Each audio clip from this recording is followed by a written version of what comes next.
Hello, ഇപ്പം ഞാനിന്നിതാ പാൽക്കപ്പ ഉണ്ടാക്കാൻ പോവാണ്. നമ്മുടെ കപ്പയെല്ലാം നന്നായി വെന്തിട്ടുണ്ട്. അതിലേക്ക് നമ്മൾ കുറച്ച് കാന്താരിയും ചെറിയുള്ളി ചതച്ച് ചേർത്ത് കൊടുക്കുകയാണ്.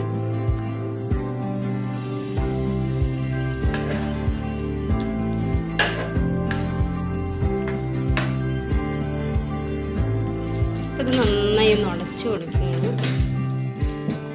ഇനി ഇതാ തേങ്ങയുടെ 1/4 പാൽ കൂടി ചേർത്ത് കൊടുക്കാം. നന്നായി ഒന്ന് കുറുകിക്കോളും.